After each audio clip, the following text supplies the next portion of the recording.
بسم الله الرحمن الرحيم. عن ابن عباس رضي الله تعالى عنهما قال قال رسول الله صلى الله تعالى عليه وسلم من أراد الحج فليتعجل. رواہ ابو داود۔ نبی کریم صلی اللہ علیہ وسلم نے ارشاد فرمایا، جو شخص حج کا ارادہ کرے اسے چاہیے کہ وہ جلدی کرے۔ دوستو، حج ایک مقدس فریضہ ہے اور نبی کریم صلی اللہ علیہ وسلم نے اس کی بہت تاکید بیان فرمائی ہے۔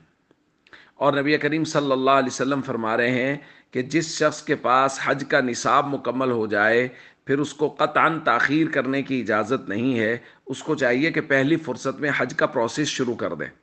صحابہ کرام نے پوچھا، وما یوجب الحج یا رسول اللہ، یا رسول اللہ حج کو کون سی چیز واجب کرتی ہے، یعنی حج کا نصاب کیا ہے؟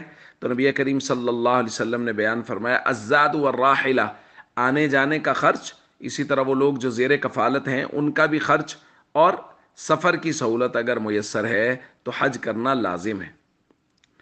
دوستو، ہمارے یہاں دو طریقے سے حج ہوتا ہے، ایک سرکاری طور پہ حج ہوتا ہے اور ایک پرائیویٹ ہوتا ہے۔ سرکاری طور پہ ذرا سستا ہوتا ہے، پرائیویٹ ذرا مہنگا ہوتا ہے، لیکن خلاصہ یہ ہے کہ جس شخص کے پاس وسعت ہو، آنے جانے کا کرایہ مکمل ہو اور پیچھے جو لوگ رہ جائیں گے ان کا زاد سفر زاد راہ ہو، اپنا ہو، تو اس پر حج کرنا لازم ہے۔ تو جس کے پاس بھی وسعت ہو اور وہ حج کر سکے سرکاری طور پہ یا پرائیویٹ طور پہ، اس کو پہلی فرصت میں درخواست دینی چاہیے اور تیاری کرنی چاہیے کہ جب بھی اللہ کو منظور ہو فوراً نام نکل آئے اور حج کے لیے سفر ہو جائے۔ ہمارے معاشرے میں جہاں اور بہت سارے مسائل ہیں، ایک مسئلہ یہ بھی ہے کہ بہت سارے لوگ عجیب اعذار کی بنیاد پہ حج کو مؤخر کر رہے ہیں۔ پوچھا، جی آپ کو ماشاءاللہ اللہ نے وسائل دیا، آپ حج پہ کیوں نہیں گئے؟ انہوں نے کہا، بس یار وہ ایک فیکٹری میں تھوڑی انویسٹمنٹ کر دی تو جو پیسے تھے وہ وہاں لگا دیے، اگلے سال دیکھ لیں گے۔ مطلب فیکٹری میں انویسٹمنٹ کرنے کے لیے حج کے پیسے وہاں لگا دیے، یا جو پیسے حج پہ لگانے چاہیے تھے، حج فرض تھا، فرض چھوڑ دیا، فیکٹری نہیں لگا لی۔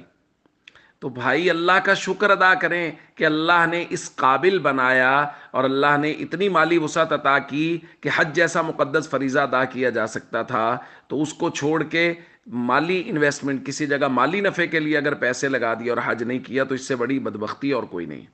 اس لیے ہم سب کو چاہیے جن کے پاس وسعت ہیں وہ پہلی فرصت میں ہی حج کی تیاری کریں اور درخواست وغیرہ دے دیں، اور جن کو نہیں ہے وہ دعائیں کرتے رہیں کہ اللہ تعالیٰ اپنے در کی حاضری سب کو نصیب فرمائے۔